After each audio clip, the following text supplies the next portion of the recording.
শিক্ষার্থীরা, আমি একটা লাভ ক্ষতির একটা অঙ্ক করাবো এখন। এই অঙ্কটা আমাদের প্রাত্যহিক জীবনের সাথে, এই যে প্রতিদিনের চলাফেরা, তার সাথে একটা সম্পর্ক আছে। সম্পর্কটা কি? বাজারের দ্রব্যমূল্য অনেক সময় বেড়ে যায়, বিভিন্ন ধরনের প্রোডাক্টের দ্রব্যমূল্য বেড়ে যায়। আমরা অনেক সময় মরিচের দ্রব্যমূল্য বাড়ে, আবার অনেক সময় বিভিন্ন চালের দ্রব্যমূল্য বাড়ে, তারপর হচ্ছে কি চিনির মূল্য বাড়ে। তো এটা আমরা এখন দেখবো এই ধরনের একটা অঙ্ক, যে যদি চিনির মূল্য 25% বৃদ্ধি পায়, তবে চিনির ব্যবহার কত কমালে চিনি বাবদ ব্যয় বৃদ্ধি পাবে না।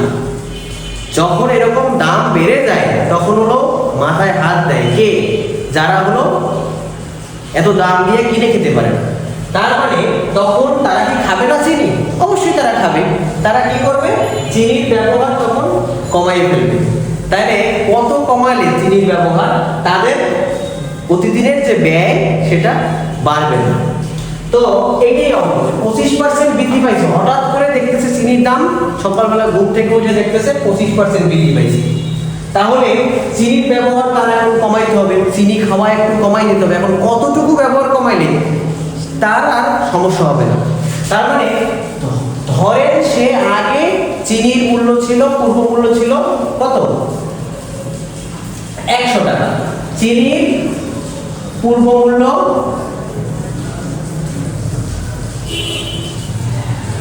100 টাকা ছিল। মনে করেন চিনির পূর্ব মূল্য ছিল 100 টাকা। এখন এই চিনির পূর্ব মূল্য 100 টাকা দিয়ে সে কিনতো। এখন 25% বেড়ে গেছে না? তাহলে 25% বৃদ্ধিতে বর্তমান মূল্য কত? 25% বৃদ্ধিতে চিনির মূল্য এখন কত? 25% যেহেতু বাইরে গেছে, 25% মানে কি 100 টাকায় 25 টাকা বাড়াইছে। তাহলে আগে যদি 100 থাকে, তাহলে 100 এর সাথে আমরা 25 যোগ করব, এত টাকা। তাহলে এখানে হলো কত টাকা? 125 টাকা। আচ্ছা, তাহলে 25% বৃদ্ধিতে কি হলো? 125 টাকা বেড়ে এখন 125 টাকা হয়েছে। কিন্তু আগে সেই লোক চিনি খাইতো কয় টাকায়? 100 টাকায়। এখন বাড়ছে কয় টাকা? 25 টাকা বাড়ছে। তার মানে এখন বর্তমানে 125 টাকা হয়েছে নাকি? তাহলে আমাদের আগে যেটা খাইতো 100 টাকা, সেখানে 125 টাকা হয়েছে। তাহলে আমরা 125 টাকার যখন চিনি এখন কিনবো, তখন আমাদের 125 টাকায় কমাতে হবে কয় টাকা? 125 টাকায় আমাদের তাহলে ব্যয় কমাতে হবে কয় টাকা? আগের দামে ফিরে যাইতে 125 টাকা যদি চিনির দাম হয়, তাহলে আমাদের ব্যয় কমাতে হবে 25 টাকা। মানে এখান থেকে 25 টাকা কমাইতে হবে। কারণ কি, আগে আমি খাইতাম হলো 100 টাকায়, এখন হলো 25 টাকা বাড়ছে। তার মানে আমরা বলবো যে 125 টাকায় ব্যয় কমাতে হবে। 125 টাকায় ব্যয় কমাতে হবে কয় টাকা? আগে খাইতাম 100, এখন 125, তার মানে 25 টাকা ব্যয় কমাতে হবে কয় টাকা? 25 টাকা। অতএব 1 টাকায় ব্যয় কমাতে হবে কয় টাকা? 1 টাকায় ব্যয় কমাতে হবে কত? 25 ভাগ 125, এত টাকা। আচ্ছা, এরপরে বলছে কি শতকরা কত ব্যয় কমাতে হবে। তার মানে আমরা কত ব্যয় কমাবো? শতকরা ব্যয় কমাবো। এই শতকরা মানে 100। এই 100 কিন্তু এই যে আগে 100 টাকা পূর্ব মূল্য ছিল সেটা না, 100 টাকা মানে পার্সেন্টেজ, যেটা শতকরায়।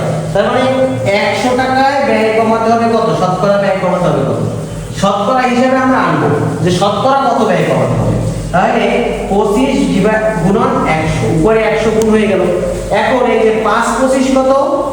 125। 5 অক্ষে 5, 5 20 100। দেখেন 5 দিয়ে আবার 100 কে ভাগ যায়, 5 20 100।